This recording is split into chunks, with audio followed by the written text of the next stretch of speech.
In the realm of competitive excellence, the whistle is not merely a tool for sound. It is the scepter of the standard. It represents the non-negotiable line between effort and indulgence.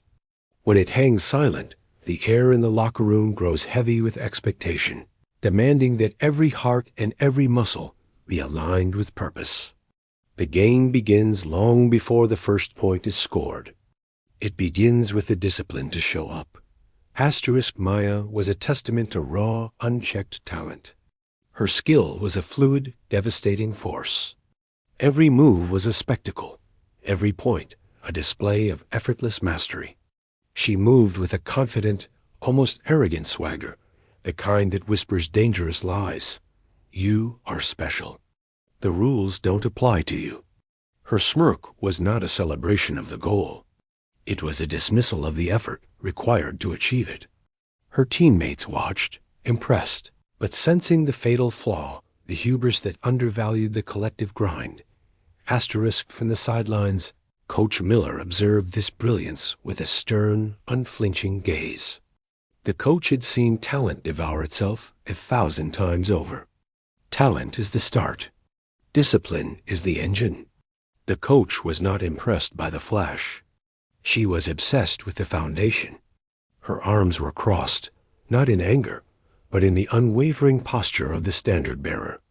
She saw not a great player, but a ticking clock, a potential disaster waiting for the moment when talent alone would inevitably fail.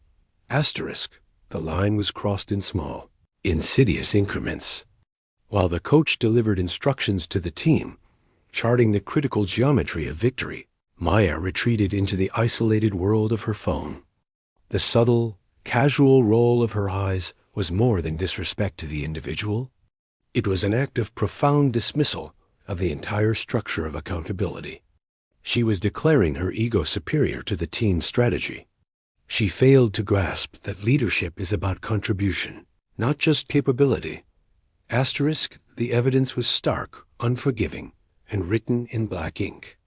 The printed training schedule, a sacred contract of commitment, had Maya's name circled next to 2 missed sessions. The schedule does not accept excuses. It only records data.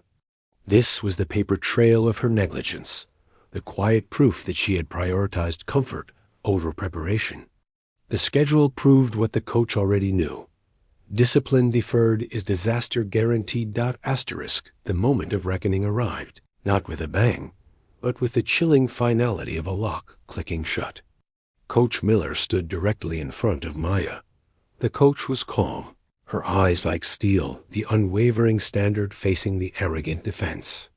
There was no shouting, no accusation, only the cold surgical removal of her shield. Maya waited for the lecture, but the coach delivered only the sentence. The coach's hand was steady, pointing precisely to the team roster. Maya's name was there, but the finger settled mercilessly on the benched column. This was not vindictiveness. This was the pure logic of consequence. The final game, the moment they had trained for, would be played without her. The consequence was direct, proportional, and devastatingly clear. She had benched herself the moment she chose her ego over accountability. Maya's reaction was a spectacular implosion. Shock, disbelief, and then a searing immediate anger. It was the fury of the entitled, convinced that rules are for everyone else. Her ego, the source of her downfall, had taken a physical blow. She saw the coach's decision as a personal attack, a betrayal, failing to comprehend that the coach was merely reflecting her own choices back to her. The sting was not the punishment. It was the realization of self-sabotage. The team stood silently. They did not cheer the consequence, but they did not question the verdict. Their silence was the most profound form of judgment. They knew the hours Maya had skipped. They knew the sacrifices they had made. They understood the unwritten contract of collective effort. Their silence was a unified voice declaring, "We trained for this. You didn't." Accountability is the price of membership. Maya fled, clutching her jersey, the emblem of belonging she had just forfeited. Her storming exit was the final, desperate act of wounded pride. She was running away from the judgment of the room, but she was running directly into the silence of her own consequence. Her body language was fury, but beneath it was the tremor of fear. She had traded the warmth of the team for the cold comfort of her own self-pity. The stadium stands, usually roaring with energy, or vast and silent. The empty field, once her stage for glory, was now a mirror of her isolation. The silence was relentless, amplifying the sound of her own internal accusations. She had nowhere to hide. The size of the stadium only emphasized how small and alone her ego had made her. Consequence is the silence that follows the noise of arrogance. Her hands, usually so confident and skilled, were now clenched white around the fabric of her jersey. This was the physical manifestation of her internal turmoil. The jersey, a symbol of her achievement, now felt like a shroud of failure. The fabric was real. The consequence was real. The intensity of her grip betrayed the depth of the inner pain, far greater than any physical exhaustion. In the painful quiet, the coach's voice, previously dismissed, echoed in her mind. Not the words of the benching, but the unheeded counsel, the warnings about arrogance, the insistence on detail, the demand for sustained excellence. The coach's face, always serious and demanding, appeared in soft focus, a ghost of the guidance she had rejected. She realized the coach hadn't been an adversary. She had been a protective force, and she had pushed that force away. The breakdown was slow and agonizing. Maya's face shifted, the anger draining away to reveal raw, burning shame. She realized the benching was not a personal attack. It was a direct, mathematical output of her own choices. The consequence was not punishment, but a fundamental truth of performance. You cannot fake preparation.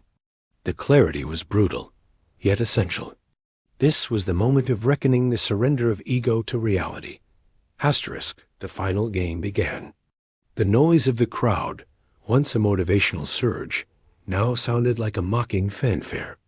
Coach Miller was on the sideline, focused entirely on the game. She was upholding the team's standard, validating the collective effort of the players who did show up. The coach's resolve proved that the standard was bigger than any single player, even Maya. The standard does not compromise for talent. Maya watched from the sidelines, invisible, irrelevant. The pain of her absence was a physical burn in her chest. She felt the energy of the crowd, the intensity of the struggle, and the piercing regret of missed opportunity. She was experiencing the true consequence, the feeling of being cut off from the collective pursuit of excellence. The tears that finally came were not tears of anger, but of loss and profound humility. The game ended. The final lesson was delivered not by the coach, but by Maya herself. She stood before her team, humbled and raw, and delivered a public apology. She didn't offer excuses.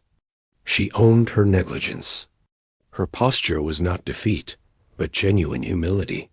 This was the ultimate act of self-discipline, surrendering the ego to earn back self-respect. The coach did not offer easy forgiveness. She simply offered the jersey. It was not a gift. It was the symbol of her earned place. The look they shared was one of profound understanding. The coach knew that the most valuable lesson had been learned. Maya had passed the final, most important test, the test of character. The acceptance was silent, absolute, and conditioned only on genuine humility. Maya stepped back onto the practice field. There was no swagger, no distraction. Her movements were now purposeful, focused, and precise. She was fully engaged, committed, having earned her place back, not with her talent, but with her transformed character. She understood that discipline is the invisible muscle that wins the long game of life. The final proof was in the training. Maya's face displayed quiet determination and profound self-respect.